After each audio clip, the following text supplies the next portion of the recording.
Hi hello அனைவருக்கும் வணக்கம். நான் உங்கள் ஆர்ஜே சுரேகா ஸ்ரீ தகவல் மீடியா சேனலுக்கு அன்புடன் அழைக்கிறேன். இன்னைக்கு தமிழ்நாடு முழுக்க பரபரப்பா பேசிட்டு இருக்க ஒரு 3 பேரோட கொலையை பத்தி தாங்க இந்த வீடியோக்குள்ள பார்க்க போறோம். ரொம்பவும் வருத்தத்துக்குள்ளதா நம்ம சொல்லப்படுது. ஏன்னா நிறைய விஷயங்கள் இன்னும் போற காலங்கள்ல கொள்ளை அப்படிங்கிறது சாதாரணமாவே போயிருச்சு அப்படின்னு சொல்லலாம். அப்படி என்ன நடந்துச்சு, எங்க நடந்துச்சு அப்படிங்கறத இந்த வீடியோக்குள்ள பார்க்கலாம். திருப்பூர் மாவட்டத்துல பல்லடத்துல சேமலக்கவுண்டம்பாளையம் அப்படிங்கிற ஒரு கிராமத்துல இருக்க ஒரு தோட்டத்து வீட்டுல அப்பா, அம்மா, மகனு 3 பேரையும் மிக கொடூரமா கொல்லப்பட்ட சம்பவம் தான் இப்ப தமிழ்நாடு முழுக்க பேசப்பட்டு இருக்குன்னே சொல்லலாம். அப்படி என்ன நடந்துச்சுப்பா, எதுக்காக அவங்கள கொல்லப்பட்டாங்க அப்படின்னு நிறைய பேர் நிறைய விதமா பேசுறாங்க. ஆனா அதிகாரப்பூர்வமா தமிழ்நாடு காவல்துறையினர் அறிவிக்கப்பட்டது என்ன, முடிவு கொண்டு வந்தது என்ன அப்படிங்கறத நம்ம தெரிஞ்சுக்கலாம். முதல்ல இவங்க யாரு என்ன அப்படின்னா, தோட்டத்து வீட்டுல தூங்கிக்கிட்டு இருந்த தெய்வசிகாமணிக்கு வயது 76. இவங்களோட மனைவி அமலா தாளுக்கு வயது 70. அவங்களோட மகன் செந்தில்குமார் வயது 46. இந்த 3 பேருமே இரும்பு ராடாலேயே அடிச்சு வெட்டி கொல்லப்பட்டிருக்காங்க. ஆக்சுவலா செந்தில்குமார் கோயம்புத்தூர்ல ஐடில ஒர்க் பண்ணிட்டு இருக்கிறாரு. இவர் இவர குடும்பத்தை எல்லாத்தையும் கோயம்புத்தூர்லயே விட்டுட்டு இவர் சம்பவத்தன்னைக்கு அவங்க அப்பா அம்மா வீட்டுக்கு தோட்டத்து வீட்டுக்கு வந்திருக்கிறாரு. என்ன காரணம் அப்படின்னா, அடுத்த நாள் ஏதோ ஒரு விசேஷமாங்க. அந்த விசேஷத்துக்கு கூப்பிடுறதுக்கு அவங்க அப்பா அம்மாவை கூப்பிட்டு போகணுன்ற ஒரு ஆவலோட மனுஷன் வந்திருக்கிறாரு. ஆனா அவரோட நிலைமைய பாத்தீங்களா, அவங்க அப்பா அம்மா 3 பேரும் இறந்து போயிட்டாங்க. அவங்களோட மனைவி, குழந்தைகள் அங்க அனாதையா இருக்கிறாங்க.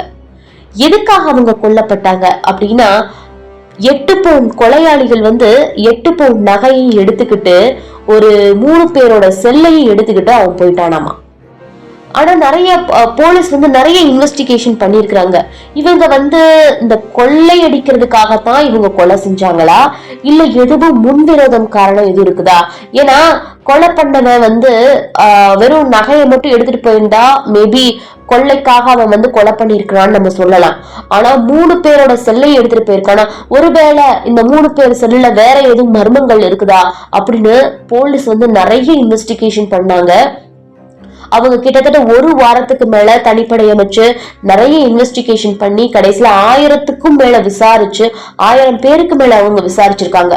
விசாரிச்சதுல ஒரு ஃபைனலா என்ன முடிவுக்கு வந்திருக்கிறாங்கன்னா, இது கண்டிப்பா முன்விரோதம் காரணமா இருக்கல அப்படிங்கறது மட்டும் முடிவு வருது அப்படின்னு மட்டும் அவங்க அதிகாரப்பூர்வமா நமக்கு தெரிய வருது. இதுதான் இப்போதைக்குள்ள அப்டேட். நீங்க இதை என்ன மாதிரி நீங்க பாக்குறீங்க மக்களே? இது கொலைக்காக இருக்கும், கொலைன்றது எதுக்காக இது நடந்திருக்கும் நீங்க நினைக்கிறீங்க? இத நீங்க என்ன சொல்றதுன்னு எனக்கு தெரியல. மக்கள் இப்படியெல்லாம் இருக்கிறாங்க. ஒரு கொள்ளை 8 பவுன் நகைக்காக உயிரோட வேல்யூ அவ்வளவுதானா அப்படிங்கிற மாதிரி இருக்குது.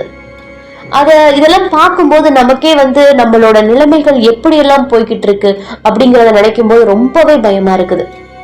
இத பத்தி நான் என்ன சொல்றதுன்னு எனக்கு தெரியல. ஆனா சமூக வலைத்தளங்கள்ல இந்த விஷயத்த வச்சு நிறைய பேர் நிறைய விதமா பேசுறாங்க.